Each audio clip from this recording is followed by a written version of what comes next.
Okay, my peeps, so I'm gonna be showing you guys how you could have caught both longs and shorts today using this one simple setup involving order blocks, OT, and inducements. So the first trade I did take was in fact longs, and this was during Asia. So let me show you how I took this. So coming into the market, I marked out this 5-minute order block, and as you can see, this was already mitigated. It got tapped before market open, and then we came for the reaction. Now coming into market open, we left off this gap over here. Now I was expecting this gap to pretty much get ran through, swept, whatever you want to call it, but we also did leave this wick behind, and this wick was a clear draw for me, as in I was expecting that to get swept before you went up further. And if you notice, this did tap into an order block, so this order block was now invalid to me, so I didn't see this as anything where price could pretty much react from. So I saw this 5-minute order block as my clear POI. And what do we have over here? An inducement wick. So I was expecting price to sweep this, then pump up, because we were given that downwards momentum during Asia.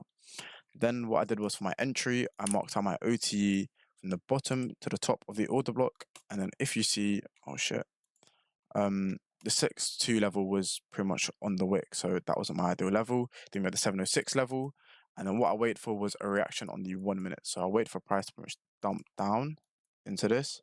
Then once we had that reaction, there you go, we had that reaction, then I entered off this 1 minute wick. So I market ordered, then targeted the accumulation at the top, as this was where I wanted price to reverse. I was expecting price to reverse, but unfortunately I was not up to take the shorts because I was looking to take shorts. This was my original bias of the day, and then price dumped. Just look at that shit, just fucking dumped like a motherfucker. Yeah, missed out on that shit, but yeah, that was the longs I took. And let me show you guys the shorts I took today. Okay, pause it right there. There you go. Okay, cool. So my bias, obviously, for the day was short. Okay, it was bearish. Then if you see, we got all this build up accumulation here on the 5-minute. Okay, now I was expecting this 5-minute order block to hold. Why? Because we were bearish and we're giving off nice downwards momentum, and market open, we just pumped straight up. We didn't give any like push down or anything, just straight up. So I was expecting this 5-minute order block to hold, and if this did not hold, I was expecting us to flip to being bullish. But this is my ideal POI, which did end up working. So I had this 5-minute order block marked out, and then what I did was marked my OTE from the top to the bottom of the order block, and then my ideal entry point was the 6-2 level. Now you might ask why.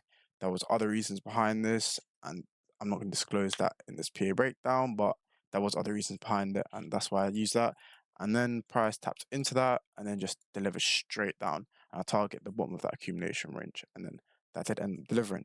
And yeah, simple as that. That's how you guys could have caught both longs and shorts today. And if you've got any questions, just ask me in my Discord, and yeah, love.